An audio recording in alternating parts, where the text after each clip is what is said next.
Salut l'équipe, c'est pas trop logique et on se retrouve pour une nouvelle vidéo placée sous le regard protecteur de Draken. Ah, je vous avais dit qu'il y avait un goodies un peu hors norme qui allait arriver. Si ça vous intéresse, je vous en parle un petit peu en fin de vidéo. Vous l'avez vu dans le titre, aujourd'hui on fait des achats manga au hasard.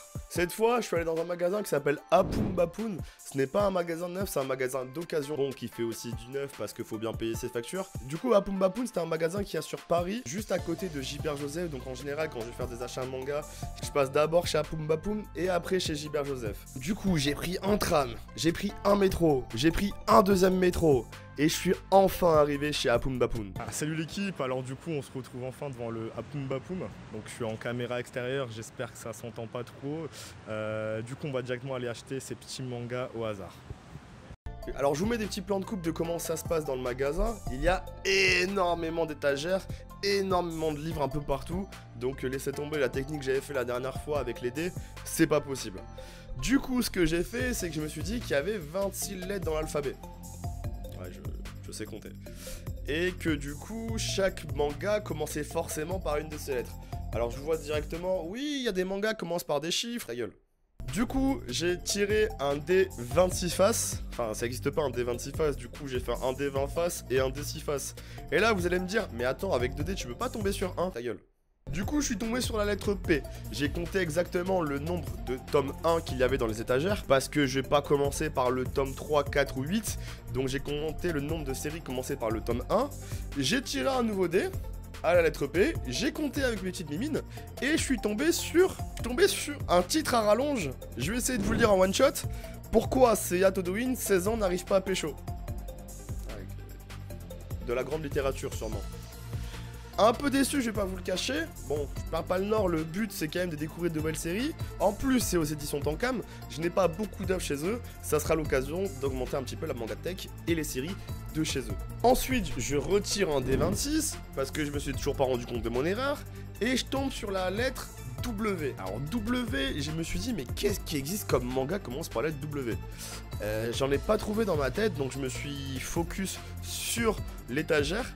Et là, du coup, je compte le nombre de W, le nombre de tomes 1, je tire un nouveau dé, je recompte, et je tombe, du coup, sur le manga qui s'appelle Why Nobody Remembers My World aux éditions Doki Doki. Pour traduire, ce serait Pourquoi personne se souvient de mon monde. Il y a beaucoup de mangas interrogatifs dans cette vidéo. Je vais pas vous mentir, quand j'ai vu la couverture, ça m'a pas du tout alléché. Ok, c'est une waifu ange, j'ai pas envie de voir Genshin Impact quand on regarde un manga.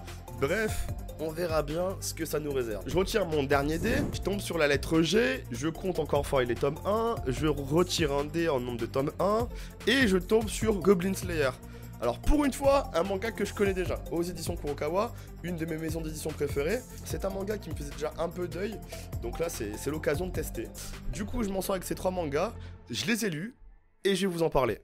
On va commencer par celui qui m'a inspiré le moins confiance, Why Nobody Remembers My World, chez Doki Doki.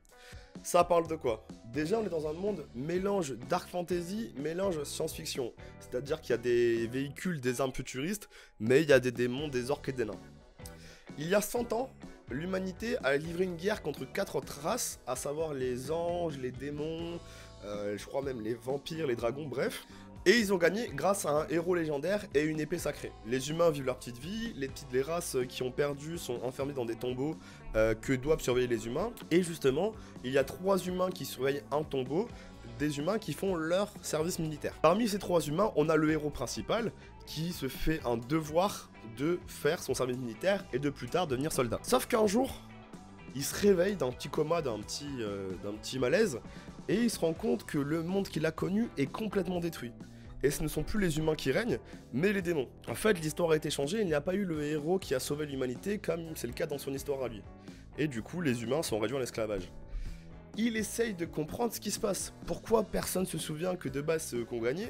Pourquoi le héros légendaire n'a pas réussi à intervenir comme il devait le faire? Et pourquoi ça s'est passé comme ça, bordel de merde?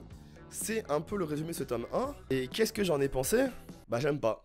Déjà l'univers mélangé de la fantasy, de la science-fiction, je suis pas fan. L'histoire je la trouve pas très originale. Alors oui, comme ça je pense à aucune autre œuvre de ce genre avec la même histoire, mais même je trouve que c'est un peu bateau, c'est sûr que le héros de la légende c'est lui, enfin bref. Au niveau des dessins, c'est pas moche. Par contre, je trouve que les scènes de combat sont pas compréhensibles. Pour un univers justement dark fantasy science-fiction où les combats, ou en tout cas les affrontements, je pense, vont être centraux, c'est un peu dommage. Je suis pas hyper fan des Chara design, et je me moquais un petit peu tout à l'heure de la waifu ange sur la couverture. Bah voilà, c'est typiquement le genre de choses que j'aime pas. Je trouve qu'il y a aucune personnalité, on pourrait la mettre dans quasiment n'importe quelle autre œuvre, ça passerait quand même. Et enfin, un petit problème que j'ai avec l'histoire, c'est le fait que elle se raconte toute seule. Alors qu'est-ce que je veux dire par elle se raconte toute seule? Plusieurs fois dans le manga, par peur de perdre le spectateur, il raconte le scénario à haute voix. Je sais pas comment vous expliquer, c'est comme c'est toi Fred, le héros de la légende qui a sauvé notre humanité il y a 100 ans. Là, c'est des choses qui sont pas du tout naturelles, c'est comme je disais ah tu bois de l'eau, le liquide nécessaire à notre survie. C'est des choses qui sont pas du tout naturelles dans un récit, et quand on s'en rend compte, ça nous sort totalement de l'histoire. Donc voilà, donc pour moi j'ai pas du tout aimé, et bah ça va partir à la revente. Ensuite j'ai lu pourquoi Seiya Todouin 16 ans n'arrive pas à pécho. Je vais renommer le manga Pécho parce que c'est trop long comme titre. Du coup, ça c'est un manga que j'ai bien aimé, contrairement au dernier. Pourquoi? C'est un gag manga. Un gag manga qui prend pour origine de son humour un personnage qui est beau gosse, qui a de l'argent, qui est intelligent, qui est assez charismatique mine de rien, mais qui ne sait pas parler aux meufs. Et du coup bah il n'arrive pas à pécho malgré son désir énorme de le faire. Et du coup ça nous raconte son histoire avec différentes péripéties, différentes mises en situation, et franchement c'est assez rigolo. C'est un gag manga qui me fait énormément penser à La Voix du Tablier ou à Saiki Kosuo, parce que bah, c'est des petites scénettes du quotidien du personnage qui le mettent en scène de façon plus ou moins avantageuse et qui déclenchent bah, un petit sourire, un petit rire quand les vannes sont assez drôles. Ça casse pas 4 pattes un canard, ni 3, ni 2, ni même une, mais c'est assez sympa, ça se lit tranquillement. Si vous le trouvez d'occasion, bah, c'est un manga sur lequel il peut être intéressant de s'épancher. Par contre, moi je l'ai acheté sans me renseigner. Il y a 8 tomes de sortie au Japon je crois, et il y en a 5 en France. Vous allez me dire, oh ça va, dans 3 mangas c'est fini. Non pas du tout, parce que le 5e est sorti il y a 5 ans maintenant, et je pense qu'on n'aura jamais la suite. Donc je suis partagé entre continuer parce que c'est sympa, et arrêter parce que je ne pourrai jamais finir.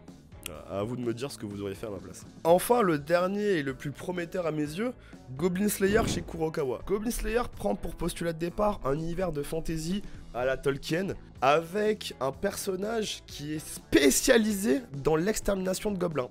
A savoir que dans cet univers, les gobelins sont les monstres les plus faibles. Ils ont la force et la façon de penser d'un enfant. Du coup, on a des aventuriers en herbe qui se font souvent la main avec ces gobelins-là. Sauf que, bah, il arrive souvent que ces aventuriers en herbe se fassent démonter la gueule parce qu'ils y vont trop à la légère. Et surgit de nulle part, le Goblin Slayer arrive et les bute, ces gobelins, pour sauver les héros, ou en tout cas les aventuriers qui ont besoin d'être sauvés. Et le Goblin Slayer ne bute que des gobelins, c'est son seul postulat de vie. C'est hyper sombre comme manga, je pense que dans les 20 premières pages, on a un viol, on a 3 morts, du démembrement, du sang, la crise sanitaire. Il y a des choses de fou qui se passent dans ce manga dans les 20 premières pages, et je trouve que ça annonce vraiment la couleur. C'est le genre de sentiment de pression qu'on a pour les personnages qu'on pouvait retrouver dans Game of Thrones ou dans The Walking Dead à l'époque quand c'était un peu sympa. C'est vraiment, on est sous pression, c'est pas d'où ce danger peut survenir.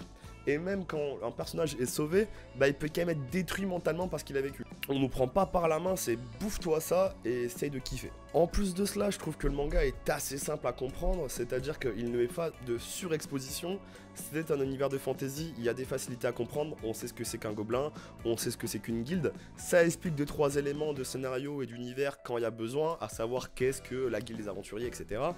C'est super bien pensé dans l'écriture, c'est pas comme Why ma bite de tout à l'heure où ça résume son scénario chaque 2 secondes. Là c'est assez simple, on a un scénario sous-texte qui est assez intéressant avec les origin story du Goblin Slayer qui sont plus ou moins évoquées. Ça donne envie de voir la suite, par contre j'ai une frayeur, c'est que ça tourne en rond. Pour l'instant on n'a pas encore de quêtes qui peuvent guider vraiment les héros. Je sais pas trop où ça peut aller, si c'est comme justement un gag manga où c'est épisodique, on fait une tâche, une quête et après on passe à une autre et il n'y a pas trop de lien entre les deux. Ça marche pas vraiment pour les mangas sérieux comme ça. Donc à voir, je me suis acheté les 3 prochains tomes, spoiler alert pour l'achat manga. On verra bien comment c'est, j'espère que ce sera pas mal. Voilà l'équipe, c'est tout pour moi. Comme j'ai dit en début de vidéo, on vous a vu dans le décor, on a une magnifique glass paint de Draken. Alors qu'est-ce qu'un glass paint? C'est de la peinture sur glace. La vie n'est pas toujours compliquée. C'est une connaissance à moi qui m'a réalisé ce glass paint. Elle en fait également en commande sur internet. Si vous voulez faire plaisir pour Noël ou pour faire un cadeau pour X ou Y personne, sachez qu'elle ne fait pas que du manga, elle fait également du comics, de la série télé. du super-héros, même des images photoréalistes. Tant que vous avez l'exemple, elle peut le faire. Il y a différents formats, différents matériaux, je vous laisserai voir tout ça avec elle si ça vous intéresse. Je vous mets son Instagram juste là et je vous mets également en description. N'hésitez pas à dire vous venez de ma part, je pense que ça lui fera plaisir et ça me fera plaisir également. C'est tout pour moi l'équipe, si vous avez kiffé la vidéo, n'hésitez pas à mettre le petit pouce bleu, lâcher un petit commentaire si vous avez des choses à dire ou même si vous avez rien à dire. À vous abonner pour voir les prochains épisodes et en attendant, salut l'équipe. Voilà.